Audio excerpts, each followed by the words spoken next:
μια βαλίτσα όνειρα, ξενιτεμένη ένας κύκλος ζωής 30 συγχρόνων. Χωράνε άραγε τα όνειρά μας μέσα σε μια βαλίτσα? Κάποιες φορές δεν υπάρχει επιλογή. Η μόνη διέξοδος για μια καλύτερη ζωή είναι η φυγή.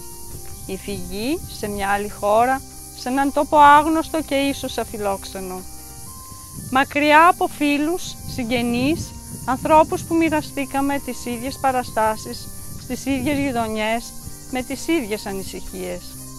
Το συγκεκριμένο project, με φωτογραφίες και συνεντεύξεις ανθρώπων που έφυγαν στην ξενιτιά και συγκεκριμένα στη Γερμανία, με όχημα την αμαξοστοιχεία της νιώτης τους και επέστρεψαν μεσήλικες πια, και μέσω αυτών να θυμηθούμε ένα τμήμα της ιστορίας μας, παρακαταθήκη για τις ερχόμενες γενιές. Δύσκολη καιρή, δύσκολες εποχές, η μνήμη όμως οφείλει να είναι παρούσα. Ονομάζομαι Δέσποινα Παυλίδου, 85 ετών. Τσεντίδου Παρθένα. Τώρα είμαι 84, το 41.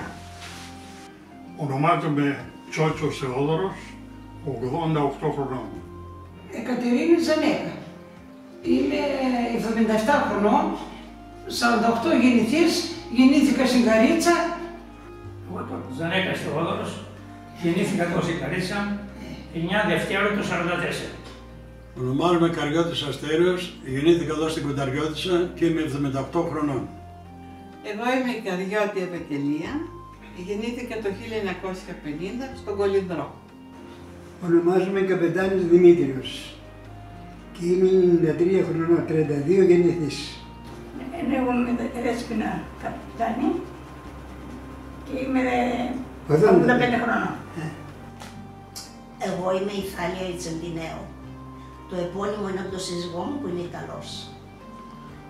Εγώ είμαι Βασιλική Κοκκίδου, είμαι από την Κατερίνη και είμαι 73 χρονών. Εγώ είμαι στα 77 πάω. Σε ποιο μικρή? Πειράζει, τα μοιράσου. Θα με σέβεσαι. Σταμπουλίδης Δημήτριος, είμαι 77 χρονών. Είμαι Παναγιώτα Σταμπουλίδου, είμαι 73. Δεν έκλεισε ακόμα. Λέγομαι Καρατζίδης Γεώργιος και είμαι 72 χρονών. Παπαδοπούλου Λουίζα, 71. Πότε μεταναστεύσετε και γιατί? Το 60 παντρευτήκαμε, το 70 έφυγα Γερμανία, μετανάστες. Γιατί? Γιατί ο σύζυγος και εγώ από Γεωργιά η οικογένεια φιάναμε πάρα πολλά καπνά, η ζωή μας ήταν δύσκολη. Και μετά όταν μάθαμε ότι στη Γερμανία υπάρχει καλό ημεροκάματο, είχα τα αδέρφια μας, με σύμβαση έφυγα το 70 τέλη Μαΐου και 9 Ιουνίου έπιασα δουλειά. Το 69. Γιατί δεν μπορούσαμε να τα βγάλουμε πέρα εδώ, λίγα ήταν τα λεφτά και πήγαμε. Στη Γαλλία είχαν βγάλει μια ανακοίνωση εδώ, όσοι ξέρουν από υλοτομία και τα λοιπά, να κάνουν μια αίτηση. Ζητούσαν τότε εργαζόμενους για μια χαρτοβιομηχανία που θα γινόταν στην Ελλάδα, να πάνε στη Γαλλία, να μάθουν τη δουλειά και να έρθουν εδώ ως ειδικοί. Στη Γαλλία που πήγαμε όμως είχαμε μια μεγάλη ατυχία, γιατί εκεί που μας στείλανε για δουλειά ήταν εκεί που στέλνανε οι Γάλλοι τους εξόριστους. Το νερό που πίναμε ήταν από τη σκεπή. Μαζευόταν κάτω στο υπόγειο και από εκεί βγάζαμε νερό και πίναμε. Για πλήσιμο για όλες τις χρήσεις δηλαδή. Αυτό μόνο σας λέω να φανταστείτε τι περάσαμε. Πήγα στο προξενείο της Μασσαλίας για να θέσω αυτά τα θέματα. Δηλαδή μας στείλανε σε ένα κάτεργο. Την ώρα που καθόμασταν όμως έξω στην αίθουσα, μία κυρία πρόσεξε ότι ήμασταν Έλληνες και έρχεται και μας λέει, από πού είστε ρε παιδιά? Α, ξέρετε, υπάρχει λέει, στο μέρος μας λέει, ζητάνε λέει, για αστυνομία. και είστε και νέοι, είναι ό,τι πρέπει. Θα κάνετε μια αίτηση, θα σας κάνω εγώ, θα υπογράψετε λέει και το πενταπλάσιο μισθό από ό,τι παίρνατε εκεί. Αστυνομία τώρα, ναι, καλά που δεν υπογράψαμε βέβαια. Αν είχαμε υπογράψει, στη Λεγιώνα των Ξένων, εκεί θα μας στέλνανε. Μέσα στο προξενείο γινόταν αυτά της Μασσαλίας. Γι' αυτό λέω έχω Άγιο μαζί μου. Θρέψαμε γιατί είχαμε φτώχεια. Φύγαμε το 69. Η γυναίκα έρθει πιο πίσω. 7-8 μήνες. Μετανάστευσα το 1969. Λόγω φτώχειας. Εγώ το 1967 υποτίθεται ότι πήγα για 2-3 μήνες, γιατί ήταν η αδελφή μου εκεί με τον γαμπρό μου. Είχαν 2 παιδάκια και υποτίθεται για τον πρώτο καιρό θα πήγαινα λίγο να φροντίσω τα παιδιά ώσπου να τακτοποιηθούν με τις δουλειές. Αλλά για λίγο πήγα και έμενα για αρκετά. Γιατί με την ανέχεια όλος ο κόσμος τότε μετανάστευσε για να πάμε καλύτερα. Εγώ πήγα το 60. Ο Καραμανής είπε δουλειά θέλετε, ο δρόμος ανοιχτός, η Γερμανία σας περιμένει. Και πήγαμε εκεί. Εγώ έφυγα τον Δεκέμβριο του 69, γιατί ήταν όλη η οικογένειά μου στη Γερμανία και τότε σπούδαζα, έκλαψα γιατί έπρεπε να τα παρατήσω όλα και να φύγω στη Γερμανία. Εσύ πότε πήγες? Εγώ πήγα το 69 το Φεβρουάριο. Πήγα μόνο για να είχα τελειώσει τη μοριστρική, τότε στα 15 τελειώναμε και πήγα για 2 μήνες στους συγγενείς μου, στον αδελφό του πατέρα μου και μετά δεν ήθελα να γυρίσω γιατί μου άρεσε εκεί, δούλεψα και 1 μήνα, έβγαλα το χατζηλίκι μου και σκέφτηκα ότι τι θα έκανα στην Ελλάδα, δεν είχα κάποια προοπτική να κάνω κάτι και δεν ήθελα να γυρίσω και αναγκάστηκαν και οι γονείς μου μετά και ήρθαν. Το 70 μετανάστευσα τον Αύγουστο. Ήταν λιγάκι η περίπτωση, φτώχεια. Φύγαμε εδώ πέρα, είχαμε αγελάδες ο πατέρας μου, εγώ δεν ήμουν από εδώ πέρα, είμαι από την Ξάνθη. Λοιπόν, όλα τα αδέρφια μου ήταν στη Γερμανία, μετά το στρατιωτικό τελείωσα και έφυγα στη Γερμανία. Τον Ιούλιο του 1971, σε ηλικία 18 χρονών. Γιατί μεταναστεύσατε? Πήγα για να εργαστώ γιατί νωρίτερα είχε φύγει η μητέρα μου και η αδελφή μου και ήμουνα εδώ με τον παπά μου, οι 2 μας. Το 1970, γιατί παντρεύτηκα και έπρεπε να πάω Γερμανία. Εκεί τραγουδούσες στις παρέες? Στις παρέες πάρα πολύ, χωρίς εμένα δεν κάνανε και άμα δεν τραγουδούσαμε. Μαζευόμασταν όλοι, πήραμε το ποτό μας, την πήραμε εκεί, την πήραμε στο ρουζάκι μας και αρχίζαμε τα τραγούδια, περνούσαμε πολύ ωραία.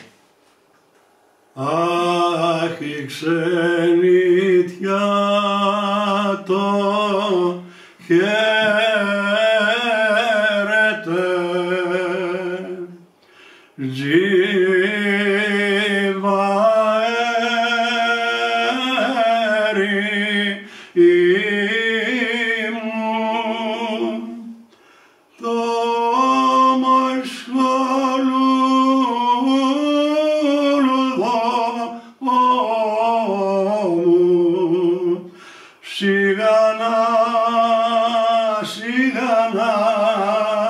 σιγανά και ταπεινά, σιγανά, σιγανά και ταπεινά. Σε ποια χώρα και σε ποια πόλη μείνατε? Πήγα στο Βούπερτα και από εκεί πήγα σε μια κομμόπολη, Νέβικες. Στη Στουτγκάρδη. Γύρισα ξανά εδώ, στην Ελλάδα. Έμενα γύρω 2-3 μήνες. Ο γαμπρός μου είχε πάει στη Γερμανία ήδη πιο νωρίς και μου λέει θα έρθετε εκεί. Φύγαμε εδώ. Στη Γερμανία, στο Χέφτερ, στη Βεσφάλια, κοντά στον Ντόρτμουντ. Σε ποια πόλη ήσασταν? Στον Πέτροβζικ λέγεται η πόλη. Είναι με 22.000 κατοίκους. 500 Έλληνες, βγαίναμε όλοι μαζί έξω. Μάσαμε έρανος, ο Θεός μας δώσα. Δεν είπε ένας, δεν μας έχει. Και κάναμε εκκλησία. Και ακόμα βρίσκεται η εκκλησία εκεί. Έφυγα και πήγα στη Γερμανία. Και στη Στουτγκάρδη της Γερμανίας. Όταν πήγαμε στην αρχή, πήγαμε στο Νιουρνβέργη. Λαουφ-Πέινιτς, ήταν μια κομμόπολη. Ωραία, λοιπόν, εγώ πήγα με σύμβαση στη Γερμανία, μια μικρή πόλη που είχε το Ζαλαμάντερ τα παπούτσια, το Φάιντάου λεγότανε, και είχε τόσα πολλά χιόνια. Μόλις κατέβηκα από το τρένο, έπεσα, πρώτη φορά είδα χιόνια. Έπεσα μες στα χιόνια, όλο χαρά, ήταν εκεί γνωστή, δεν έβλεπα κανέναν. Ήμουνα τρισευτυχισμένη για τα χιόνια. Η Γερμανία νόμιζα θα είχε ουρανοξύστες και είχε μικρά σπιτάκια, κάτι δεν μου άρεσε. Ναι, ήταν το χειμώνα πολύ ωραία. Και εγώ το 69 πήγα, Φεβρουάριο, και εγώ με χιόνια που θαύμασα, ας πούμε, τις πόλεις, γιατί τότε ταξιδεύαμε το τρένο. Περνούσα την Ιουγκοσλαβία που ήταν φυσικά εκείνα τα χρόνια πολύ απέσια, αλλά όταν μπήκαμε στην Αυστρία μου φαινόταν όλα σαν παραμύθια. Και χιονισμένα τα πάντα, έφτασα στο Στουτγκάρδη και όλα μου τα χρόνια ήμουν στη Στουτγκάρδη και μετά που παντρεύτηκα στο Λούντισμπουργκ που ανήκει στη Στουτγκάρδη, εκεί συναντηθήκαμε και με τη Θάλια και ήμασταν και κάναμε πολλά πράγματα μαζί. Πήγα Γερμανία στο Χέρεμερκ, Στουτγκάρδη. Είχε έρθει με άδεια ο σύζυγός μου, μετά παντρευτήκαμε, ήταν Χριστούγεννα και όλα, παντρευτήκαμε δεύτερη μέρα Χριστουγέννων και μετά με πήρε σε μια εβδομάδα, με πήρε στη Γερμανία και εγώ στο Χέρεμερκ πήγα. Εκεί μείναμε, εκεί ζήσαμε κάπου 30 χρόνια και μετά έγιναν τα καλά, τα παιδιά μου γεννήθηκαν στη Γερμανία, εκεί όλα τα παιδιά, τα τρία παιδιά έχουμε. Εκεί γεννήθηκαν στο Χέρεμερκ και τα τρία. Μόνο τον μεγάλο τον είχαμε φέρει στον παππού, 3 χρόνια κάπου και τον πήραμε και εκείνο στη Γερμανία και εκεί τα μεγάλωσα εγώ μετά όλα. Στη Γερμανία, στη Στουτγκάρδη. Στην Νιουρνβέργη. Εκεί στο εργοστάσιο τι δουλειά κάνατε? Εγώ δούλευα σε 2 μηχανές, χερούι έβγαζα με λάδια και ακόρτ. Έμεινα 2 χρόνια και 2 μήνες σε αυτό το εργοστάσιο με σύμβαση που πήγα. Μετά ήθελα να φέρω τα παιδιά μου οπωσδήποτε στη Γερμανία, γιατί τα άφησα στα πεθρικά μου. Ζήσα τα χαρτιά μου να πάω σε άλλο εργοστάσιο για βάρδια. Γιατί τα παιδιά μου ήταν μικρά, άλλαξα περιοχή, έφτιανα 7 χρόνια βάρδια, μόνο ένα απόγευμα για να μεγαλώσουν τα κορίτσια, ειδικά η μικρή μου η Όλγα, και μετά έκανα πρωινή, δούλεψα. 15 χρόνια και 7 μήνες στο αυτό το εργοστάσιο, το δεύτερο. Μετά έπιασα δουλειά το 1971 στο νοσοκομείο. Στο νοσοκομείο ήμουν σε μια τραπεζαρία, σε δίναμε φαγητά στους νοσοκόμες και στους γιατρούς. Όταν πήγα στη Γερμανία, στο εργοστάσιο που με βάλανε έκανε κουζίνες και ανοξίδωτα πράγματα, δηλαδή για νοσοκομεία, για απλή κουζίνα όπως αυτές που έχουν στα σπίτια κτλ. Πολύ δύσκολη δουλειά και πολύ μουτζούρα. Ο Γερμανός τι κάνει? Προσέχει το άτομο, αν θέλει να μάθει κάτι παραπάνω, δεν τον στηρεί αυτό το πράγμα. Εγώ κοιτούσα εδώ, κοιτούσα εκεί, τι είναι, πώς είναι το ένα, πώς είναι το άλλο κτλ. Και έφτασα να είμαι ο ειδικός του τμήματος. Στο Χέρτεν στη Βεσφάλια, στο ένα εργοστάσιο κρέατα, σαλάμια κρεατικά. Μας περίμεναν εκεί, με συμβόλαιο πήγαμε. Μας περίμενε ειδικός άνθρωπος, μαέστρος του εργοστασίου και μας έπαιρνε με το αυτοκίνητο και μας πήγε στο εργοστάσιο. Αυτοί μας δώσαν και δουλειά, περάσαμε και γιατρούς και καθίσαμε μια εβδομάδα. Τα φαγόσιμα. Πρέπει να πέρασαμε γιατροί σαν είσαι υγιεινός. Περάσαμε γιατροί, μετά μια εβδομάδα πήγαμε τα αποτελέσματα και μας βάλασε δουλειά. Με έκανε πρόσκληση ο σύζυγός μου. Πήγα Αθήνα, εκεί έπρεπε να πάω. Πέρασα κι εγώ γιατρή μια εβδομάδα στην Αθήνα. Και μετά λέει τώρα είσαι έτοιμη, μερικές γυναίκες τις έκοβαν οι γιατροί. Σε περνούσαν πολλοί γιατροί, όταν διατρία πρέπει να έχεις τα δόντια, όλα να είσαι υγιής. Μετά φύγαμε, το καράβι έφυγα και πήγαμε Ιταλία. Και από Ιταλία Πήραμε το Τερνάκ και πήγαμε στο Μόναχο. Και από το Μόναχο πήγαμε στο Κέρτερ, με περίμενε ο σύζυγός μου. Πήγαμε εκεί, μετά πέρασε και εκεί γιατροί, γιατί ήταν στα Κρέτα.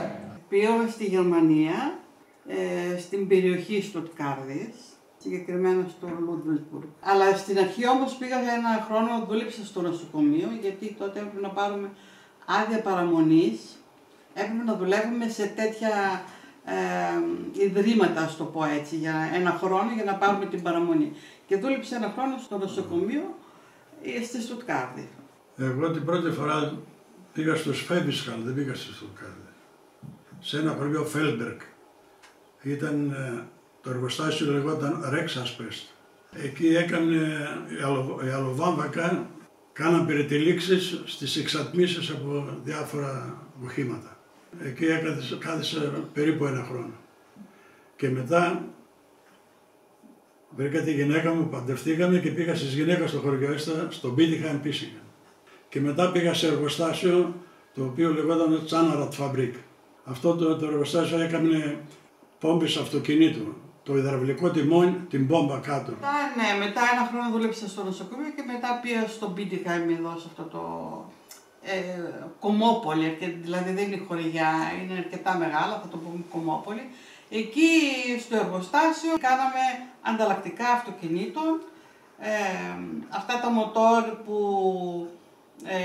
για τους γυαλοκαθαριστήρες, το μοτόρ μέσα. Για τις πόρτες, γιατί τότε δεν ήταν αυτόματα όπως είναι τώρα, το πρώτο ήταν με το χέρι. Με λίγα λόγια, ανταλλακτικά αυτοκινήτων ήταν το εργοστάσιο. Και μέχρι που έφυγα από εκεί μετά. Δούλευα σε ένα εργοστάσιο, κάτι κεραμικά και τα ξύνα. Εγώ πήγαμε για άλλη δουλειά και μας πήγαν στις οικοδομές. Και μετά έκαναμε το παράπονο και λέει, άμα θέλετε να φύγετε, φύγετε. Εγώ δούλευα στη φίρμα NSU και με έβαλε να βάζω τις ρόδες, το τιμόνι να διορθώνω και κάτι άλλα πράγματα. Ίσα ίσα προλάβαινα, με δυσκολία προλάβαινα. Αλλά επειδή τα έβρισκε καλά, όπως τα ήθελε αυτός, ήταν σίγουρος ότι η δουλειά είναι καλή. Και είχε έναν άλλον δουλεύαμε μαζί, μέναμε στο ίδιο σπίτι και πηγαίναμε μαζί με το δικό του αυτοκίνητο. Αυτός έφερε την παμπρίζη. Και μια φορά το λείψη δεν έβγαινε, μια δυνατά και του περνίστηκε λίγο το χέρι και λέει δεν μπορώ να δουλεύω. Και λέει σπουδαίο πράγμα κάπως εκεί. Πήγα από εδώ και το δέσαμε και τελείωσε. Και είπε θα φύγω. Λέω και εγώ θα φύγω. Εσύ λέει γιατί να φύγεις. Πώς θα έρθω εγώ, δεν μπορώ να έρθω με αυτό το αυτοκίνητο. Θα σε βρούμε σπίτι. Αλλά εκεί δεν μπορούσες να πιεις ένα νερό. Ήταν πολλά άτομα. Και λέω τώρα δεν πας μαζί με τον ευκαιρία. Και σκότηκα και έφυγα κι εγώ. Εκεί δούλεψα σε ένα εργοστάσιο ραπτικής που ράβαμε μόνο παντελόνια και φούστες γυναικείες. Ήμουνα φυσικά 17 χρονών και με βάλανε σε ένα επτάιλο που ράβαμε μόνο για τα μοντέλα για Montesau, το λέω σωστά.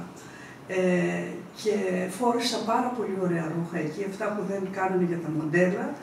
Μας τα χαρίζανε, ήταν ένα μικρό εργοστάσιο και φόρεσα πάρα πολύ ωραία ρούχα, ώσπου να έρθουν οι γονείς μου. Αυτό ήταν τον πρώτο χρόνο.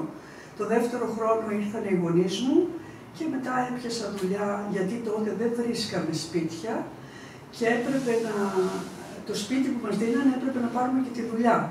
Και ήταν ένα ρεστοράν και ξενοδοχείο ελληνικό και μας έδιναν το σπίτι μόνο αν θα δουλεύαμε εκεί. Και έτσι ήρθαν οι γονείς μου και η μητέρα μου και δουλέψαμε ένα χρόνο εκεί. Πού γνωριστήκατε και πώς, οι δυο σας?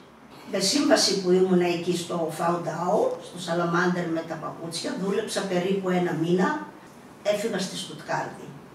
Μέναμε στο Τέκερλο και εκεί γνώρισα την Κούλα. Και δουλεύαμε σε ένα καθαριστήριο. Εκεί δουλέψαμε μαζί, εγώ πάλι άνοιξα τα φτερά μου και έφυγα. Διάφορες δουλειές, πολύ ωραία πέρασα, ευχαριστημένη και στο τέλος κατέληξα κι εγώ στο Λούντβιλσμπουργκ και συναντάω πάλι εκεί την Κούλα.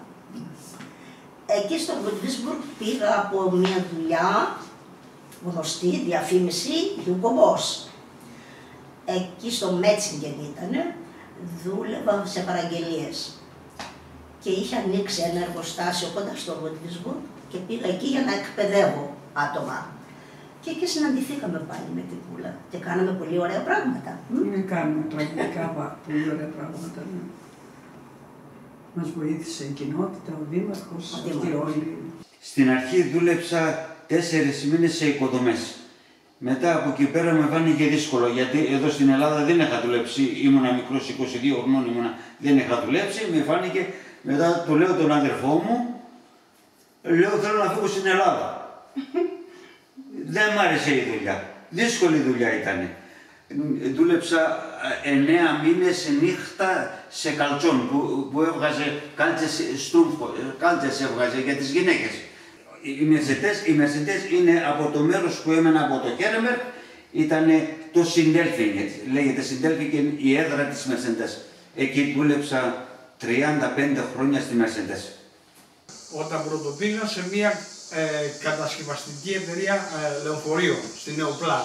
Με το που παντρεύτηκα, έφυγα από εκεί και ήρθα στην περιοχή της γυναίκας μου και εκεί άλλαξα δουλειά. Δούλεψα στους γερμανικούς σιδηρόδρομους, στα φορτηγά οδηγός. Σε ένα εργοστάσιο, το οποίο έβγαζε μέταλλο. Πήγα μετά στην ΑΕΚΕ, η οποία δούλεψε εκεί 15 χρόνια, 17 χρόνια περίπου, και μετά από την ΑΕΚΕ πήγα στην ΤΙΛ. Από εκεί φυσικά έφυγα. Τελευταία μου μέρα ήταν στην ΤΙΛ. Κάναμε πλακέτες πλυντηρίων, κουζίνας, τέτοιου είδους. Αχ, εγώ ήμουνα που το στείλα, τζιβαέρι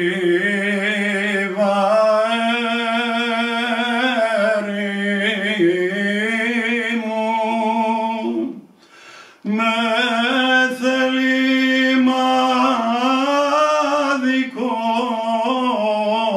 μου, σιγανά, σιγανά, σιγανά πατώ στη γη, σιγανά, σιγανά, σιγανά πατώ στη γη. Παντρεύτηκα στον Αγιάννη 10 Ιανουαρίου το 60. Πόσα παιδιά έχετε? 3 παιδιά. Γεννήθηκαν στη Γερμανία? Όλα εδώ στην Ελλάδα. 2 χρόνια και 2 μήνες ακριβώς τα άφησα στα πεθερικά μου.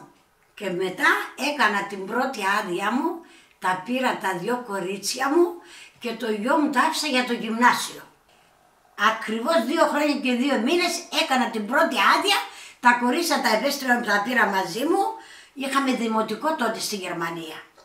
Και δεν υπήρχε γυμνάσιο, τη μεγάλη μου την έστελα στον αδερφό μου για γυμνάσιο και λύκειο. Αλλά η δεύτερη μου είχαμε γυμνάσιο και λύκειο, την είχα στη Γερμανία. Και το γιο μου τον έφερα 18 χρονών. Η ζωή μου ήταν αυτή. Παιδιά, η ζωή μου είναι αυτή. Παντρεύτηκα εδώ, το 62. Παιδιά έχετε? Έχω. Το 64 ο γιος μου και το 69 η κόρη μου. Τα άφησα εδώ. Ναι, και τα δύο τα άφησα εδώ. Το γιο μου τον πήραμε 7 χρονών στη Γερμανία. Η κόρη μου ήρθε αργότερα. Μέχρι τότε πώς ζούσαν? Τα παιδιά στους παππούδες. Η κόρη μου που γεννήθηκε η πρώτη, τη φέραμε στην Ελλάδα για 1 χρόνο, γιατί και εμείς νέοι τότε και δεν ξέραμε και δεν μπορούσαμε κτλ. Έμεινε στη μάνα μου για 1 χρόνο, μετά πήρα και τη μάνα μου και τον επόμενο χρόνο ήρθε και ο πατέρας μου. Στο καφέ που πηγαίναμε, κάναμε συζητήσεις διάφορες. Ρε παιδιά, λέω, δεν γίνεται, τα παιδιά μας μεθαύριο θα πάνε στην Ελλάδα, δεν θα ξέρουν ελληνικά, πρέπει να κάνουμε σχολείο. Ναι, θα γίνει εδώ σχολείο στο χωριό, αυτό μικρό χωριό κτλ. Ήρθε ο δάσκαλος στο χωριό μας, πήγα στο διευθυντή του σχολείου στην Γερμανία, του είπα ότι έτσι και έτσι είναι τα πράγματα, έδωσε μια αίθουσα ο Γερμανός για να κάνουμε κάθε μέρα συγκεκριμένες ώρες ελληνικά. Αλλά θα μου μαζέψεις, λέει, τους Έλληνες που είναι εδώ. Ήρθαν και άλλα χωριά εκεί που ήταν κοντά, ήρθαν στο δικό μου σχολείο. Τα δύο κορίτσια μείναν εδώ στην Ελλάδα και τη μικρή την πήρα 5 χρονών στη Γερμανία και τη φέραμε πίσω όταν παντρεύτηκε. Γνωριστήκαμε εκεί, αλλά ο αδερφός του ήταν παπάς στον Κολυνδρό και από εκεί γνώρισε τη δικιά μου την οικογένεια ο παπάς και ο παπάς, τέλος πάντων, ο αδερφός του μεσολάβησε και τότε με τα γράμματα, γιατί τα τηλέφωνα δεν υπήρχαν, με τα γράμματα του έστειλε γράμμα, ήρθε στο σπίτι και γνωριστήκαμε και έτσι έγινε. Με λίγα λόγια προξενιό. Όπως ήταν προξενιό, ναι. Προξενιό, αλλά μετά αγάπη. Αγάπη απεριόριστη. Μετά στην πορεία ήρθε και η αγάπη. Ήρθαν όλες. Τα παιδιά γεννήθηκαν εδώ. Και το ένα το άφησα εδώ 5 χρόνια. Το πήρα και στη Γερμανία μετά από 5 χρόνια. Και μετά ήρθε και το δεύτερο παιδί και τα μεγαλώσαμε πέρα. Το πρώτο παιδί έμεινε με τους παππούδες. Για 5 χρόνια. Η κόρη μου και ο μικρός γεννήθηκαν στη Γερμανία. Ο γιος μου ένας γεννήθηκε στη Θεσσαλονίκη. Εκεί όταν πήγα πρώτη φορά στο Found House, αυτό το εργοστάσιο, άνοιξε πια, Ιανουάριος-Φεβρουάριος ήτανε, με τα κορίτσια παρέα, 2 ωραία παλικάρια, ένας είχε κάτι ωραία μάτια και ένας άλλος με ωραία σγουρά μαλλιά και μας πειράξανε. Εγώ δεν ήξερα γερμανικά, αλλά κατάλαβα ότι ήταν Ιταλοί. Και αμολάω κι εγώ ένα Ιταλικό, amico attenzione, sono Greca. Και ερωτεύτηκε ο Σαλβατόρε τη Θάλια, έτσι γνωριστήκαμε. Εγώ φεύγω τότε αμέσως, όπως σας είπα, πάω στο Στουτγκάρδι, ο Σαλβατόρε πάει Φαντάρος. Συναντηθήκαμε μετά από 10 χρόνια, το 1979. Συναντηθήκαμε και παντρευτήκαμε τον Ιούνιο. Παρότι ήμουν παντρεμένη, έπρεπε να κάνω και θρησκευτικό γάμο και έκανα 2 γάμους. Η πεθερά μου ήθελε ακόμη έναν καθολικό και της λέω: εγώ το γιο σου δεν το παίρνω άλλο. Αυτό ήταν. Και είμαστε μαζί μέχρι τώρα.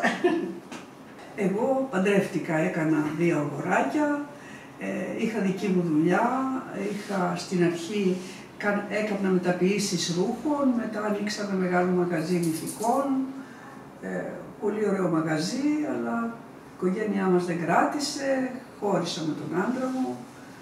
Τα παιδιά μου ήδη ήταν στη μέση ηλικία 15-16, τα μεγάλωσα, τα πάντρεψα, τα τακτοποίησα, δούλεψα όλα αυτά τα χρόνια μετά μόνη μου και αφού ήρθε η ώρα για τη σύνταξη, είπα να δοκιμάσω να ζήσω στην Ελλάδα εδώ. Φυσικά δεν μ' άρεσε στην αρχή, σκέφτηκα να γυρίσω πίσω, αλλά μετά συνηθίζεις. Λέω 10 εκατομμύρια Έλληνες, πώς συνήθισαν και είναι ευχαριστημένοι, θα το κάνω κι εγώ.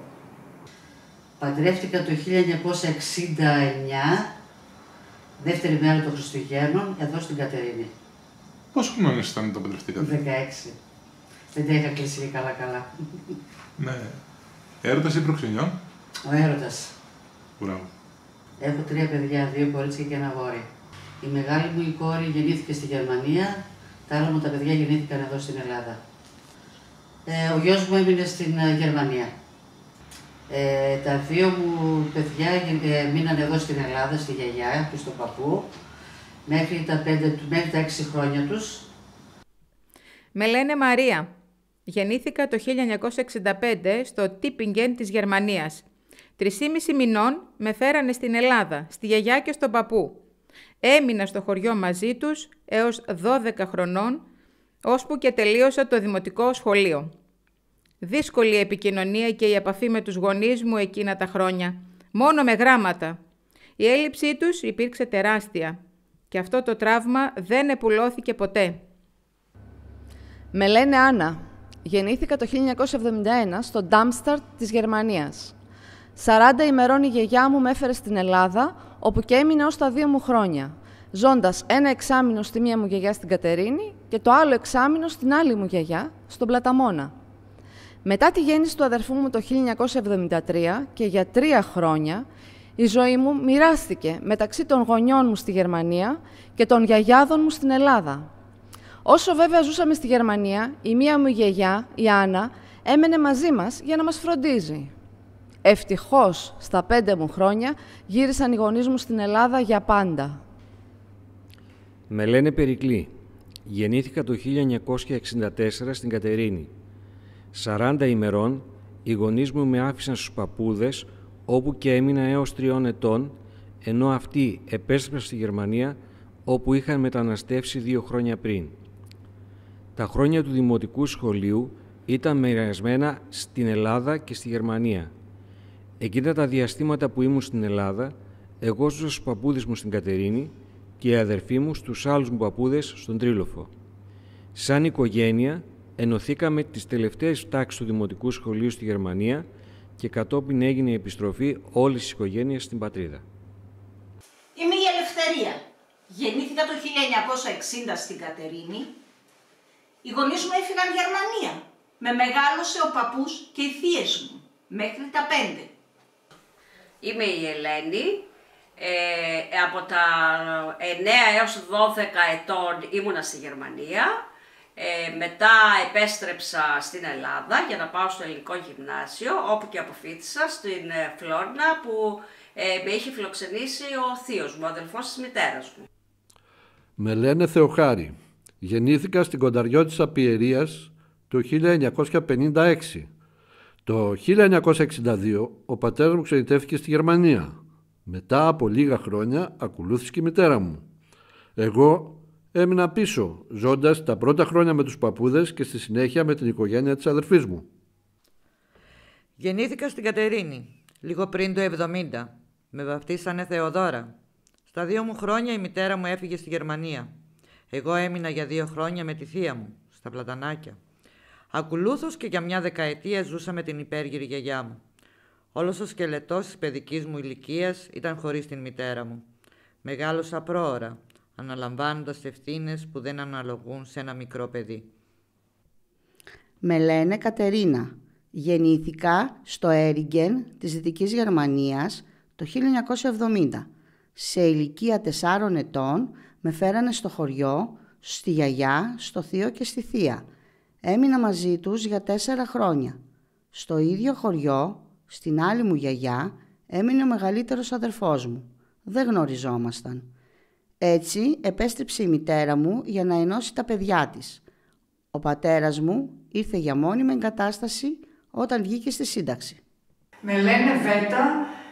Γεννήθηκα στην Γερμανία το 1972. Με φέραν οι γονείς μου 40 ημερών να με μεγαλώσει η γιαγιά. Μέχρι τα 5 μου. Μετά με πήρανε στην Γερμανία μαζί τους και οι αδερφές μου παρέμειναν στην Ελλάδα. Το παράπονο μου είναι ότι μεγάλωσα χωρίς τις αδερφές μου. Είμαι η Ελένη. Είμαι η Ελευθερία. Με λένε Βέτα. Με λένε Θεοχάρη. Με βαφτίσανε Θεοδώρα. Με λένε Μαρία. Με λένε Κατερίνα. Με λένε Άννα. Με λένε Περικλή. Με είχε φιλοξενήσει ο θείος μου, ο αδελφός της Με μητέρας. μεγάλωσε ο παππούς και οι θείες μου, μέχρι τα 5. Με φέραν οι γονείς μου 40 ημερών να με μεγαλώσει η γιαγιά. Εγώ έμεινα πίσω, ζώντας τα πρώτα χρόνια με τους παππούδες και στη συνέχεια με την οικογένεια της αδερφής μου. Εγώ έμεινα για 2 χρόνια με τη θεία μου. Το παράπονο μου είναι ότι μεγάλωσα χωρίς τις αδερφές. Μεγάλωσα πρόωρα, αναλαμβάνοντας ευθύνες που δεν αναλογούν σε ένα μικρό παιδί. 3,5 μηνών με φέρανε στην Ελλάδα, στη γιαγιά και στον παππού. Σε ηλικία 4 ετών με φέρανε στο χωριό, στη γιαγιά, στο θείο 40 και στη ημερών η θεία. γιαγιά μου με έφερε στην Ελλάδα, όπου και έμεινε ως τα 2 μου χρόνια. Δύσκολη επικοινωνία και η επαφή με τους γονείς μου εκείνα τα χρόνια. Μόνο με γράμματα. Στο ίδιο χωριό, στην άλλη μου γιαγιά, έμεινε ο μεγαλύτερος αδερφός μου. Δεν γνωριζόμασταν. Εγώ ζούσα στους παππούδες μου στην Κατερίνη και οι αδερφοί μου στους άλλους μου παππούδες στον Η Τρίλοφο. έλλειψή τους υπήρξε τεράστια και αυτό το τραύμα δεν επουλώθηκε ποτέ. 40 ημερών οι γονείς μου με άφησαν στους παππούδες, όπου και έμεινα έως 3 ετών. Ευτυχώς, στα 5 μου χρόνια γύρισαν οι γονείς μου στην Ελλάδα για πάντα. Όταν ήρθαν τα παιδιά στη Γερμανία, πήγαιναν σε γερμανικό ή σε ελληνικό σχολείο? Ναι, στις αρχές πήγαν ελληνικό, μετά πήγαιναν και ελληνικό και γερμανικό. Περισσότερες ώρες ελληνικό και 2 ώρες μόνο γερμανικό, ώστε να τελειώσω δημοτικό. Πήγαιναν στο ελληνικό και πήγαιναν και στο γερμανικό και στα 2. Είχε τότε δασκάλους Πηγαίνανε και τα δύο. Και ελληνικό και γερμανικό. Το ελληνικό ήταν 2-3 φορές την εβδομάδα, όχι κάθε μέρα. 2-3 φορές την εβδομάδα που κατά 2 ώρες το απόγευμα πηγαίνω. Το πρωί πηγαίνανε γερμανικό. Πήγαιναν σε γερμανικό και 2 ώρες κάναν και ελληνικά. Συγχρόνως πήγαιναν και γερμανικό και ελληνικό. Τα πρώτα χρόνια πηγαίνανε και σε ελληνικό και στο γερμανικό. Αργότερα όμως φύγανε τα ελληνικά τα σχολεία από εκεί από την περιοχή και πηγαίναν μόνο στο γερμανικό. Σε ελληνικό σχολείο, εκεί που δίδασκε ο άντρας μου. Ήταν δάσκαλος και δίδασκε σε ελληνικό σχολείο και μαθαίναν τα παιδιά την ξένη γλώσσα γερμανικά. Πώς ήταν τα πρώτα χρόνια στη Γερμανία? Εμείς ήμασταν 5 αδέρφια, 3 αδερφές και 2 αδέρφια. Μέναμε όλοι μαζί, με παιδιά. Και οπότε Χριστούγεννα, Πάσχα πάντα μαζί. Πάντα μαζί. Αλλά είχαμε και το άλλο. Επειδή τα παιδιά πήγαιναν σχολείο, φτιάναμε γιορτές, έφερνανε όργανα το Νατάλ, πηγαίναμε σε τέτοια γλέντια. Ελληνικά, ναι. Αυτή ήταν η ζωή μας. Ήτανε δύσκολα. Δεν είχαμε σπίτι, δεν έβρισες εύκολα.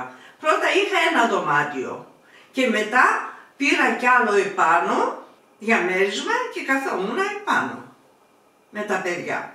Όταν έφευγα, ετοίμασα τη βαλίτσα. Μία γιαγιά ήρθε και λέει, γιατί είχε πάει στη Γερμανία στα παιδιά της αυτή και γύρισε. Πάρε και μια κουβέρτα. Εκεί θα ξεκινήσει από τη βελόνα και κλωστή, με είπε. Και ήταν αλήθεια. Εκείνη η κουβέρτα ήταν ό,τι πρέπει. Εγώ είμαι ευχαριστημένη, με βοήθησαν πάρα πολύ και με τις Γερμανίδες έφτιανα πολύ παρέα. Ακόμη που πήρα σύνταξη, έφτιανα παρέα. Είχα μια νοσοκόμα που ερχόμασταν. Στην αρχή ήταν δύσκολο. Ήταν δύσκολο και η ομιλία φυσικά και όλα. Ήταν πολύ δύσκολο. Αλλά μαθαίνοντας και με τις φιλίες και τα λοιπά, να σου πω τώρα ότι έφτασε σε σημείο, ντρέπομαι που θα το πω, εκεί ένιωσα ισότιμο μέλος μιας κοινωνίας. Όπου πήγαινα, κύριος Σόδωρος, τι θέλετε, είπα. Μας δέχτηκαν τόσο καλά που εγώ έμενα κατάπληκτος. Σε δουλειά μας βοηθούσαν γλώσσα στην αρχή, δεν ξέραμε. Μετά μάθαμε γλώσσα. Αλλά περάσαμε ωραία, δεν είχαμε πρόβλημα καθόλου. Ούτε να μαλώσουμε, ούτε τίποτα. Σαν να ήμασταν μια οικογένεια. Με Τούρκους κάναμε παρέα. Μια οικογένεια τουρκικά, κάναμε πολύ παρέα. Ερχόταν σπίτι, πηγαίναμε, μέναμε πολύ κοντά. Δεν θα έλεγα ότι δυσκολευτήκαμε, ίσως επειδή βρήκαμε και άλλους Έλληνες εκεί που ήταν πιο μπροστά από εμάς και με εκείνους τέλος πάντων μας βοηθούσαν ό,τι και να χρειαζόμασταν. Τα σπίτια νοικιάζαμε, δεν είχαμε, πολλοί αγοράσαν δικά τους μετά. Τα πρώτα χρόνια δεν μπορούσαν να αγοράσουν. Ναι, στις αρχές οπωσδήποτε λίγο δύσκολα. Η γλώσσα φυσικά πολύ δύσκολα ήταν η γλώσσα, δυσκολευτήκαμε, αλλά και με τη δουλειά ακόμα μέχρι που να προσαρμοστούμε ήταν δύσκολα τα πράγματα. Αλλά ήταν και καλά. Στη δουλειά, στο Χέρεμπε και εκεί που μέναμε, ήταν πολλοί Έλληνες υπήρχαν. Πολλοί, και ήταν ωραία, γιατί ήταν σαν να ήμασταν στην Ελλάδα. Ήταν πολλοί Έλληνες. Ήταν λίγο δύσκολα, ειδικά για μένα, γιατί όταν εγώ πήγα στη Γερμανία ήμουνα μόνος, γιατί η μητέρα μου ήταν σε άλλη περιοχή. Τώρα καταλαβαίνετε, 18 χρονών παιδάκι, μόνος, χωρίς γονείς, χωρίς αυτά, ζορίστηκα. Δυσκολεύτηκα πάρα πολύ. Εγώ έμενα σε ένα σπίτι της εταιρείας. Η εταιρεία μας έδωσε σπίτι και εκεί ήταν όλοι ξένοι σε αυτό το σπίτι. Δεν είχαμε Γερμανούς εκεί πέρα και έτσι δεν είχαμε πρόβλημα σε αυτό το συγκεκριμένο σπίτι. Στις αρχές, σαν νέος που ήμουνα, έκανα με νέους ξένους, Ισπανούς, Ιουγκοσλάβους, Ιταλούς, παρέα. Αργότερα βέβαια σταματήσαμε να κάνουμε παρέα με αυτούς εδώ πέρα, γνωριστήκα με Έλληνες και δεθήκαμε περισσότερο με τους Έλληνες. Πηγαίναμε σε κέντρα, σε ελληνικά πάρτι, χορούς και τέτοια πράγματα, πάντα σε ελληνικά. Ήταν πάρα πολύ δύσκολα. Ήταν πάρα πολύ δύσκολα γιατί δεν ξέραμε τη γλώσσα. Εγώ ειδικά δεν ήξερα τη γλώσσα. Δεν μπορούσαμε να συνονιθώ με κανέναν. Το σπίτι που νοικιάζαμε όμως είχαμε μια σκητοκυρά η οποία ήταν πάρα πολύ καλή και μου είχε μάθει αρκετές λέξεις. Με είχε σαν παιδί της. Μετά τη γλώσσα την έμαθα μέσω εργοστασίου μέχρι με τους φίλους εκεί, τους ξένους, με τους Ισπανούς, με τους Ιταλούς, με τους Τούρκους. Εκεί εγώ έμαθα τη γλώσσα φυσικά εκεί. Με Έλληνες κάναμε πάρα πολύ παρέα και έχουμε δεσμούς ακόμα και τώρα. Με Τούρκους φυσικά έχω πάρα πολλούς φίλες Τουρκάλες, οι οποίες τώρα συζητάμε ακόμα μέσω Facebook, να το πω κιόλας έτσι. Με τους Γερμανούς εννοείται, γιατί είμαι ήδη δηλωμένη και με φιλοξενεί μια Γερμανίδα φίλη μου. Όσες φορές θα πάω Γερμανία.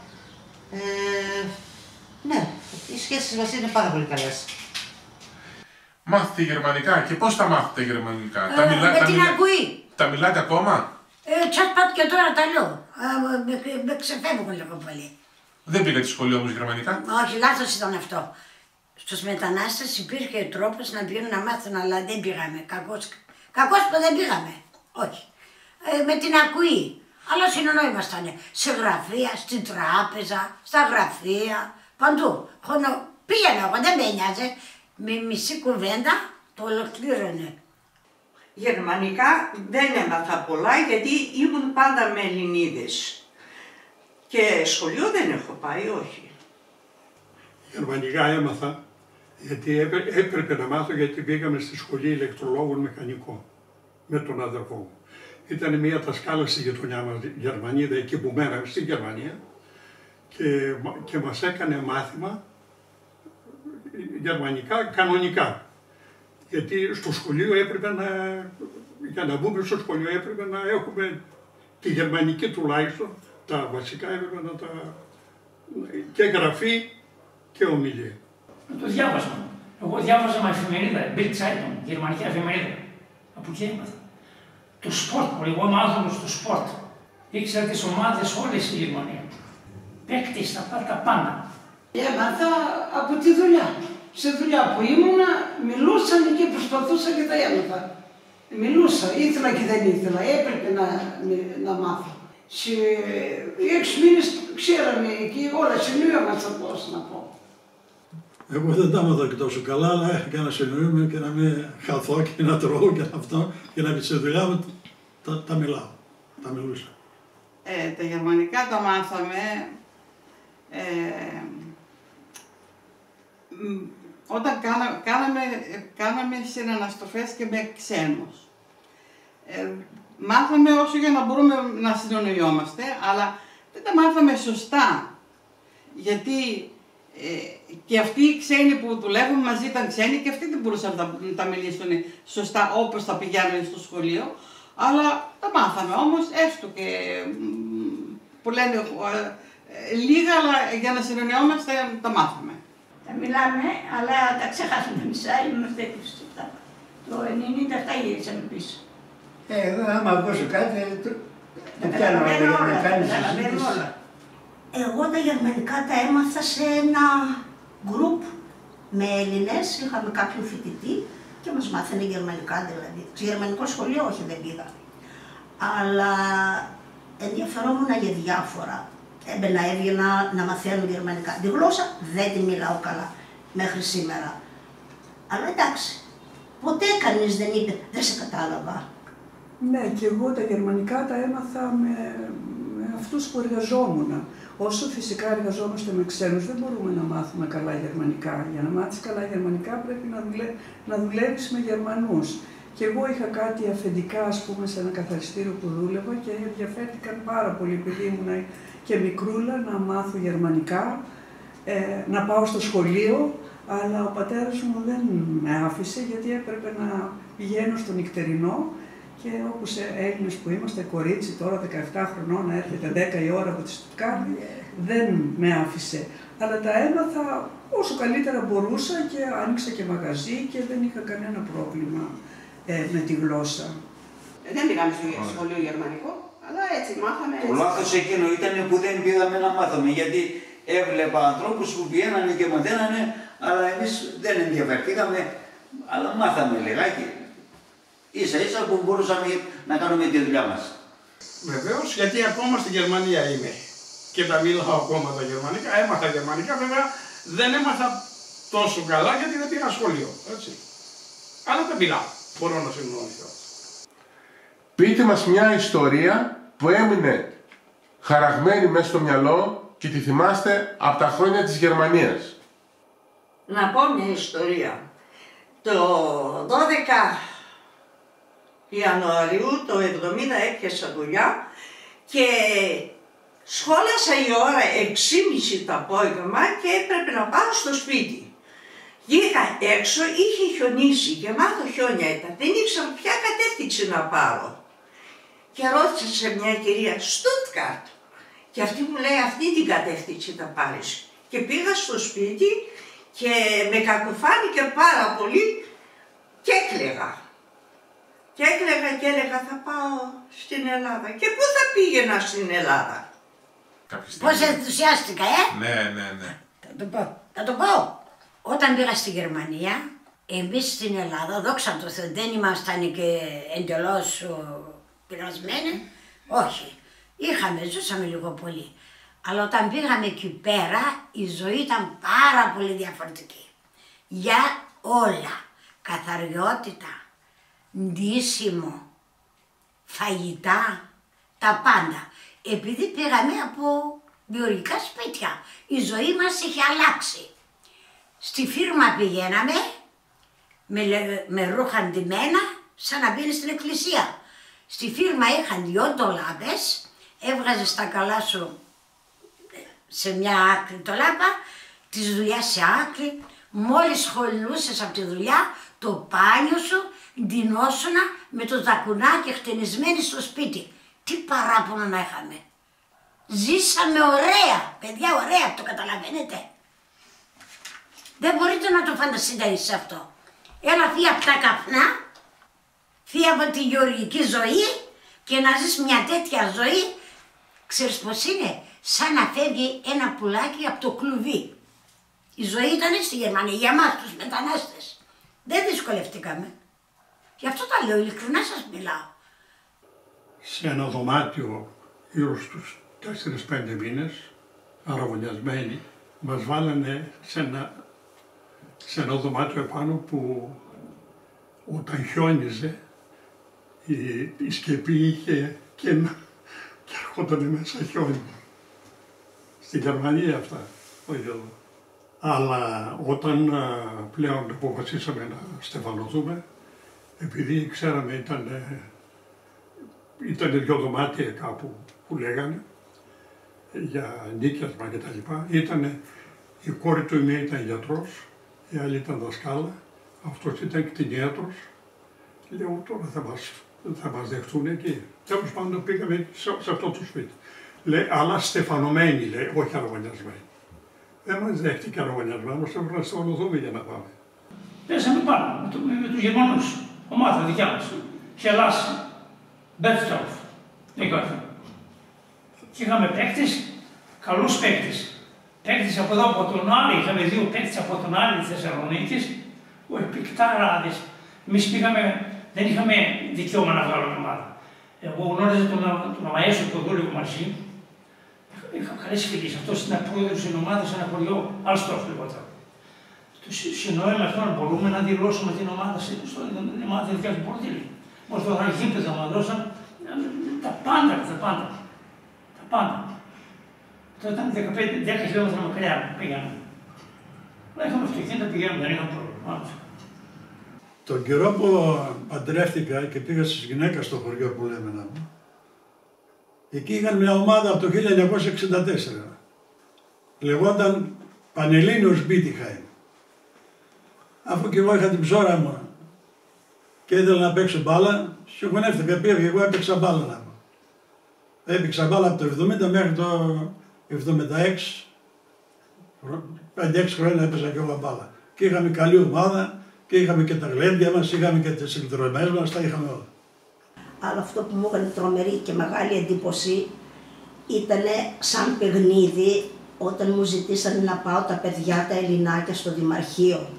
Τα κάνανε ξενάγηση γιατί υπήρχε και μουσείο Και όταν ανεβήκαμε πάνω στα γραφεία μας είπανε ότι ο δήμαρχος δυστυχώς λείπει και μας δείξανε το γραφείο του. Και ένα παιδί, το οποίο σήμερα είναι παλικάρι μεγάλο, πήγε και κάθισε στη θέση του δημάρχου. Και εκείνη την ώρα βγήκε πράγματι ο δήμαρχος πίσω από την πόρτα, ήταν κρυμμένος και λέει «Αυτό είναι ο επόμενος δήμαρχος να είναι Έλληνας». Αυτό μου έκανε μεγάλη εντύπωση. Λοιπόν, το ποίημα το έχω γράψει το Μάιο του 2001 και το λέω έλα το 2004. Έλα να δεις τη χώρα μου που λούζεται στο φως. Έλα να δεις τη χώρα μου και μη ρωτήσεις πώς. Θεοί την κατοικούσανε, θεοί την κατοικούν, θεοί και αυτοί όπου βρίσκονται και πάντα την υμνούν. Έλληνες είναι παντού όσοι την αγαπάνε. Έλληνες σε όλη τη γη όσοι για αυτήν μιλάνε. Μα εκεί, μέσα στο φως που λούζεται η κυρά μου, μόνο εκεί το 2004 έλα να δεις για ποιον χτυπάει η καρδιά μου. Εκεί θεοί και αθλητές θα λούζονται στο φως, κλαδί ελιάς για Στέφανο. Ολυμπιάδα 2004. Έλα να δεις και μη ρωτήσεις πώς. Εγώ μια ιστορία τώρα έτσι για τα παιδιά μου θα σας πω έτσι που θυμάμαι.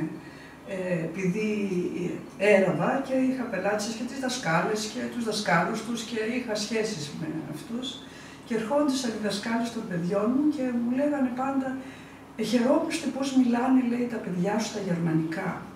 Και μου έκανε εντύπωση, μου το έπανε, μου το ξανάπανε και λέω αν είναι δυνατόν, λέω τώρα τι εννοείς, δεν κατάλαβα τι εννοείς. Λέει θέλω να σου πω ότι τα δικά σας τα παιδιά μιλάνε καλύτερα γερμανικά από τα δικά μας. Και λέω τώρα τι εννοεί ας πούμε, τι... Και μου εξήγησε ότι τα δικά μας τα παιδιά μαθαίνουν τα γερμανικά από εμάς, τα χωριάτικα, από τις γιαγιάδες, ενώ τα δικά σας τα παιδιά μαθαίνουν κατευθείαν από το σχολείο και μιλάνε καθαρά γερμανικά. Και στο σχολείο χαιρόμαστε, λέει, να τα πούμε. Και αυτό μου έκανε εντύπωση και το θυμάμαι, δεν το ξεχνάω. Φυσικά ήμουν και περήφανη για τα παιδιά που... και γενικά για τα ξένα τα παιδιά, όχι μόνο για τα δικά μου. Ναι, αυτό τώρα στα γρήγορα θυμήθηκα. Πήγαμε στο Μόναχο, από εκεί περάσαμε στο Πτάρτι, γιατί ο αδερφός μου μου είχε πει ότι όταν θα πας σε εκείνο το μέρος, θα σε περιμένει ένας Γερμανός εκεί το αφεντικό που θα σε παραλάβει για δουλειά. Λοιπόν, περίμενα στο σταθμό, εκεί πέρα και λίγο απόμερα ήταν σε ένα βουναλάκι μέσα, ήταν ο σταθμός. Λοιπόν, περιμένω μια ώρα, 2 ώρες, 3 ώρες, 4, 5 ώρες πέρασαν, νύχτωσε, σουρούπωσε από το μεσημέρι της 12 η ώρα, σουρούπωσε μέχρι το βράδυ, δεν ερχόταν κανένας να με πάρει, ούτε γερμανικά ήξερα, δεν ήξερα τίποτα. Λοιπόν, η πρώτη φορά που πάτησε το πόδι μου στη Γερμανία. Λοιπόν, εκεί πέρα εγώ λες, καθόμουν, λέω τώρα, λέω να κλάψεις, να γελάσεις, τι να κάνεις εδώ πέρα. Λοιπόν, δεν ξέρεις ούτε γερμανικά. Περνούσε ένα ταξί, πέρασε 2, λέω τώρα το άλλο το ταξί που θα περάσει, δεν το αφήνω να φύγει εκείνο το ταξί. Λοιπόν, ο αδερφός μου είχε έδωσε τη σύσταση που μένει σε εκείνο το χωριό που μένει, τώρα που λες ήρθε ένα άλλο ταξί, είχα και μια βαλίζα εκεί πέρα, πήγα που λες στο ταξί κοντά, τώρα τι να τον πω αφού γερμανικά δεν ξέρω. Λοιπόν, είχα τη σύσταση, τον λέω έτσι ακριβώς όπως το κάνω τώρα, το κάνω έτσι με το χέρι μου, το λέω έτσι και έτσι, λέω εδώ πέρα θα με πας. Θα με πας εδώ πέρα. Εκείνος από λίγο ύστερα κατάλαβε, σου λέει αυτός θέλει να πάει εδώ πέρα σε αυτή τη σύσταση. Μετά πήγα που λες με ανέβασε στο αγώ, με πήγε στον αδερφό μου κοντά, ούτε λεφτά είχαμε ούτε τίποτα δεν είχαμε, του λέω τον αδερφό μου κατέβα, τον χτύπησα το ποδούλι, κατέβα λέω, από εκεί μέχρι εκεί με πήρε και ένα εκατοστάρικο 100 ευρώ. 100 μάρκα ήταν τότε, μάρκα ήταν, 100 μάρκα που λες. Εκείνη την περίπτωση δεν θα την ξεχάσω καμιά φορά στη ζωή μου. Καμία λέξη, ούτε τίποτα να μην ξέρεις, πολύ δύσκολο είναι. Πολύ δύσκολο. Λοιπόν, είχα πολύ μια μεγάλη περιπέτεια.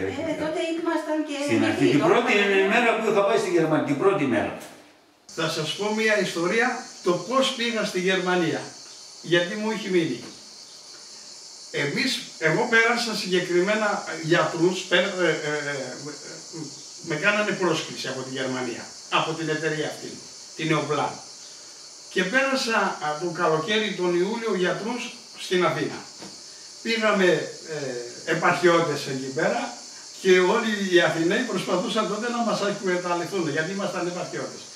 Τελειώσαμε με τους γιατρούς, μας βάλανε στο καράβι και το καράβι ήταν πληρωμένο από τις εταιρείες, όσοι πηγαίναμε στο εξωτερικό, αλλά κοιμόμασταν επάνω, καλοκαίρι βέβαια, κοιμηθήκαμε πάνω στο deck, στο κατάστρωμα του καραβιού. Κρύο, πάγαμε αρκετό κρύο. Φτάσαμε στο Πρίντεζι. Εκεί μας βάλανε σε τρένο. Το τρένο μας πήγε στο Μόναχο. Και στο Μόναχο, εκεί ξεκινήσαμε και έγινε διαλογή, θα λέγαμε. Δηλαδή κάποιοι πήγανε στην Ιρεβέργη, άλλοι Μόναχο, άλλοι Φραγκφούρτη, από εδώ και από εκεί. Εγώ πήγα στην Στουτγκάρδη. Υποτίθεται ότι, όχι υποτίθεται, θα ερχόταν ένας υπεύθυνος να με παραλάβει από το σταθμό. Άργησε να έρθει αυτός. Όταν έφτασα στη Στουτγκάρδη, δεν ξέρω για ποιο λόγο, καθυστέρησε να έρθει. Έχω φτάσει τώρα στη Στουτγκάρδη, δεν ξέρω γερμανικά, δεν ξέρω τι να κάνω και είμαι ένα παιδάκι 18 χρονών. Με πήραν τα κλάματα, γιατί δεν ήξερα πρώτη φορά βγήκα έξω. Είχα όμως ένα γράμμα από τη μητέρα μου και είχε τη διεύθυνση επάνω στο γράμμα της μητέρας μου. Βγαίνω έξω και είναι ένας ταξιτζής και δίνω το γράμμα, με βάζει ο ταξιτζής μέσα στο ταξί και με πάει η μητέρα μου, έμενε σε ένα γεροκομείο. Βέβαια σε αυτό το γεροκομείο είχε ένα δωμάτιο η μητέρα μου και απαγορευόταν επισκέπτες εκεί πέρα. Δεν μπορούσε να με δηλώσει. Ήτανε Παρασκευή. Πήγαμε εκεί, με πήγε ο ταξιτζής. Ο ταξιτζής πάτησε ένα κουδούνι από ένα γεροκομείο μεγάλο, πάτησε ένα κουδούνι, κατεβαίνει, κάτι μου είπε, πού να ξέρω τι μου είπε, δεν κατάλαβα. Με βγάζει τη βαλίτσα και σηκώνεται, φεύγει ο ταξιτζής. Περίμενα ένα τεταρτάκι, αυτοί οι υπεύθυνοι έψαχναν να βρουν τη μητέρα μου, γι' αυτό και καθυστερήσαν. Για κάποια στιγμή, εγώ δεν είχα καταλάβει βέβαια και το μόνο που κατάλαβα ότι μάλλον με έφερε λάθος ο ταξιτζής. Και πήρα τη βαλίτσα μου και άρχισα να περπατάω και εγώ δεν ήξερα που θα πάω και άρχισα να κλαίω. Για μια στιγμή ακούω μια φωνή από μακριά, Γιώργο, σταματάω και μου λέει, είναι μια γυναίκα σε ένα παράθυρο και μου λέει, είστε της Χειρατινάς ο γιος? Λέω ναι, περιμένετε, βρήκαμε τη μητέρα σας, έρχεται να σας πάρει. Λοιπόν, έτσι ακριβώς ήρθε η μητέρα μου, με πήγε κρυφά στο δωμάτιο, ήταν Παρασκευή βράδυ, απόγευμα, με πήγε κρυφά στο δωμάτιο, έμεινα όλη την ημέρα στο δωμάτιο κρυμμένος και την Κυριακή με πήρε η μητέρα μου και με πήγε στην περιοχή της εταιρείας που θα εργαζόμουν, που ήταν αυτός ένας χωριανός μου και γνωστός. Με πήγε την Κυριακή σε αυτόνα. Δευτέρα το πρωί με πήρε αυτός, με πήγε στο εργοστάσιο, με γνωρίσανε εκεί πέρα, υπέγραψα τα χαρτιά μας, ξέρω εγώ τι ήτανε, και με παίρνει το απόγευμα η αφεντικίνα και με πάει 3 χωριά πιο πέρα, ήταν το σπιτάκι αυτό που θα έμενα. Και πήγε εκεί και με άφησε αυτή, με τακτοποίησε στο δωμάτιο, ευτυχώς ήταν ένας δικός μας Έλληνας εκεί πέρα, που μου λέει μη στεναχωριέσαι, θα σε βοηθήσω εγώ, και την άλλη μέρα το πρωί με πήρε αυτός και με πήγε στο εργοστάσιο να εργαστώ και αυτό μου έχει μείνει, ας πούμε. Και όταν ερχόμουν από το εργοστάσιο, επειδή ήταν στο κεντρικό δρόμο το σπίτι, έβγαινα στο παράθυρο και κοιτούσα τους πεζούς. Δεν ήξερα πού να πάω και καθόμουν εκεί πέρα και περίμενα να περάσουν οι οδηγοί, οι πεζοί, και το βραδάκι πήγαινα και κοιμόμουν. Την άλλη μέρα στη δουλειά. Αυτό μου μείνε δηλαδή. Πόσα χρόνια ζήσετε στη Γερμανία, δηλαδή πότε πήγατε και πότε γυρίσετε πίσω στην Ελλάδα? Τις χρονιές θα μου πείτε. Εγώ έφυγα το 1967 και επιστρέψαμε το 2008. Εγώ έφυγα το 1969 και γύρισα το 2008 με την οικογένεια. Γιατί μείνετε τόσα χρόνια και δεν γυρίσετε νωρίτερα? Γιατί όταν μπαίνει σε μια σειρά μετά δεν είναι εύκολο για να φύγεις όταν έχεις οικογένεια με τα παιδιά. Πήγαμε όλοι ως συνήθως, πήγαμε για λίγα χρόνια, θα επιστρέψουμε, για λίγα χρόνια θα επιστρέψουμε. Αφού όμως ήρθαν και τα παιδιά, αρχίσαν μετά τα σχολεία, δεν ήταν δυνατόν να σταματήσουν εκεί τα σχολεία και να συνεχίσουν εδώ. Ήταν λίγο δύσκολα. Μετά ήταν το ένα, μετά ήρθε το άλλο και εκεί να συνεχίσει. Και όταν περάσαν τα χρόνια ήταν ούτε για εδώ ήμασταν, ούτε για εκεί, οπότε παραμείναν. Αλλά ήταν και οι συνθήκες όμως πιο καλύτερες εκεί. Εκεί ήταν αλλιώς. Καθίσαμε τόσα χρόνια και την κάνουμε δεύτερη πατρίδα. Και μείναμε για να πάρουν τη σύνταξη. Και μετά που πήραμε τη σύνταξη, τα παιδιά που ήταν εκεί, δεν ξενοικιάσαμε, πηγαίναμε το χειμώνα εκεί και το καλοκαίρι εδώ. Μ' άρεσε πάρα πολύ γιατί περνούσα καλά. Βγαίναμε έξω, πήγαινα στην αγορά, στην πόλη ήμουνα. Πήγαινα παντού, γυρίζαμε. Με τις παρέες, ερχόντας στο σπίτι, περνούσαμε πάρα πολύ ωραία. Ήμουν ευχαριστημένη. Είχα τον κουβάρο μου, τα γενέθλια των παιδιών, μια σε ένα σπίτι, μια στο άλλο πηγαίναμε, στα γενέθλια φτιάναμε όλη η οικογένεια. Εγώ ήμουν ευχαριστημένη. Γιατί δουλεύαμε. Δουλεύαμε. Καλή δουλειά, καλά λεφτά και περνούσαμε και καλά. Αυτά. Ωραία. Αν γυρνούσε ο χρόνος πίσω, θα ξαναπηγαίνετε στη Γερμανία? Αν γυρνούσε εγώ εκ μέρους μου θα πήγαινα μαζί με τη γυναίκα. Και όπως πήγαμε, ήρθαμε, δουλέψαμε, προκόψαμε, παίρναμε σύνταξη καλή, όλα είναι καλά. Είμαστε ευχαριστημένοι, μπορώ να σου πω. Και λόγω της είχες δουλειά και δεν είχες πρόβλημα από δουλειά. Περίμενε να πάρει τη Αφού σύνταξη. πήγαμε για δουλειά και βρήκαμε δουλειά, ήμασταν όχι αποχρεωμένοι, αναγκασμένοι να καθίσουμε, γιατί βρήκαμε για δουλειά. Λοιπόν, είμαι μόνιμος κάτοικος εξωτερικού, δεν έχω επιστρέψει στην Ελλάδα, δεν έχω επιστρέψει για το λόγο τα παιδιά μου μεγάλωσαν, είναι εκεί πέρα. Εκεί ζήσαμε, εκεί μικροί πήγαμε, εκεί ζήσαμε, τα παιδιά μεγάλωσαν εκεί, πώς αρχόμασταν. Εκεί πήγανε σχολείο, σπουδάσανε και μείναμε εκεί πέρα. Νιώθετε νοσταλγία για τη Γερμανία, έτσι την... Νιώθω, όλο το μυαλό και το έχω. Είχαμε και Γερμανούς φίλους. Οι επιστάτες που μας κάνανε κομμάτι εκεί, κάναμε παρέα. Βγαίναμε έξω, στη εστιατόρια τρώγαμε, βγαίναμε μαζί έξω. Είχαμε καλές φιλίες. Δεν μαλώσαμε με κανέναν. Με κανέναν. Είμαι τόσο ευχαριστημένος, τι να σου πω, ρε. Πέρασα καλά, ρε. Πέρασα πολύ καλά. Τι να πω άλλο. Μακάρι να γυρνάει και να πάω τώρα, για να είμαι νέος, να μην χρόνο να πάω με τα πόδια. Όταν πήγαμε στη Γερμανία, ήταν φτώχεια εδώ. Δεν είχαμε δρόμος. Πήγαμε με τα τρένα. Στην Κατερίνη με το τρένο. Ένα τρένο, το σκαλοπάτι ήταν 10 μέτρα πάνω. Ανήκεις πότε να πας στην βαλίτσα πάνω. Και με τα παλιά τα τρένα. Πηγαίναμε στην Ιουγκοσλαβία. Υπάρχει νοσταλγία. Υπάρχει. Αν με αξιώσει εδώ, θέλω να ξαναπάω. Υπάρχει. Λοιπόν, να σας πω, παιδιά, τώρα, νοσταλγία έχω γιατί πέρασα τα καλύτερα μου χρόνια εκεί. Δημιούργησα την οικογένειά μου με τους Έλληνες που είχα δίπλα μου, με τους Γερμανούς στη σχολή που πήγαμε. Νιώθετε νοσταλγία, δηλαδή, για τη Γερμανία? Ναι, τα περισσότερα χρόνια εκεί τα ζήσα. Πόσα χρόνια μένετε στη Γερμανία?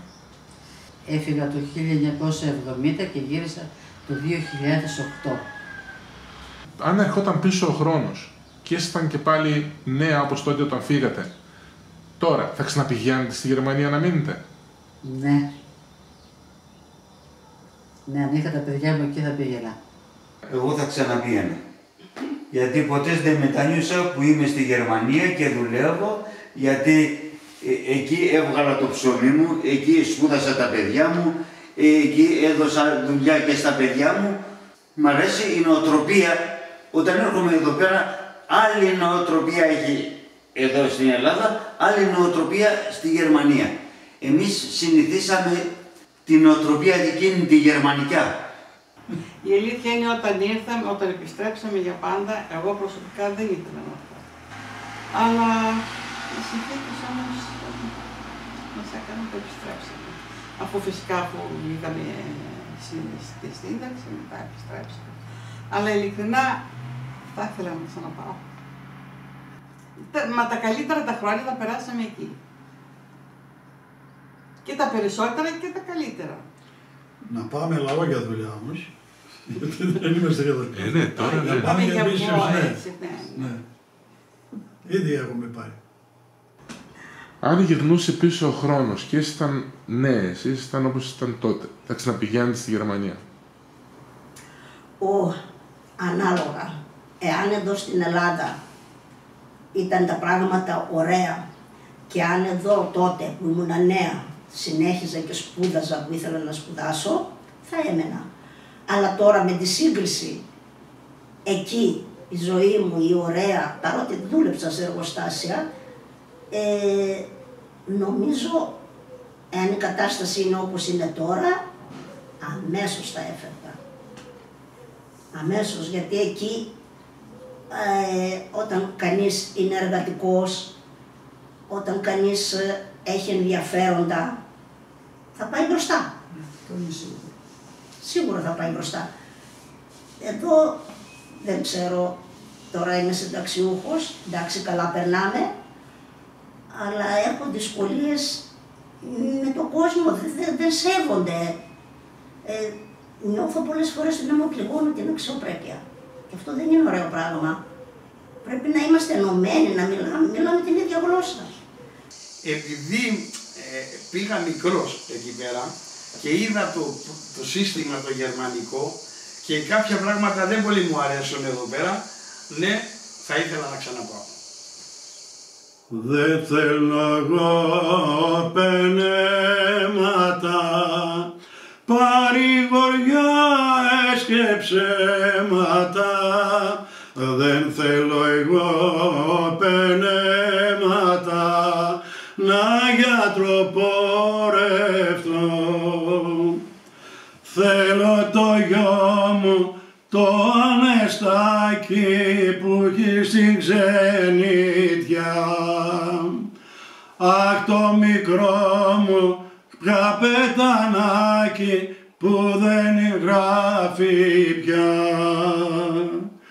Χαρείτε τα καράβια σας, τα πλούτη μες τα μπαριά σας. Χαρείτε τα καράβια σας, δεν θα τα λύμπιστώ. Θέλω το γιο μου το Ανεστάκι που είναι στην ξενιτιά. Αχ, το μικρό μου καπετανάκι που δεν μου γράφει πια. Ξένος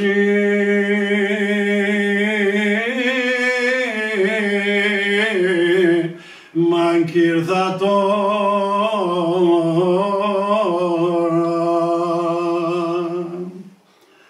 από μέρος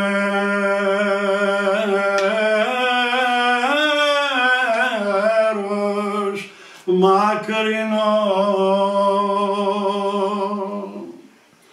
και κανένα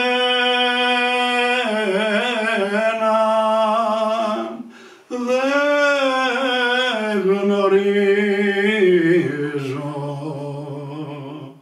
Άιντε που θα μείνω μια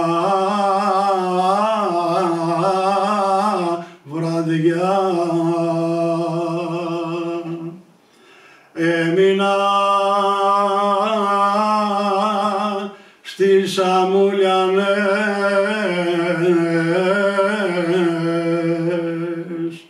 μες στα έρημα βουνά. Κάνω τα βουνά γειτόνι, ώρα και τα πεύκα συντροφιά, αέρας τα φυλάει, τα πλατανοφύλλα, Θεός να τα φυλάει, τα ελληνοπούλα.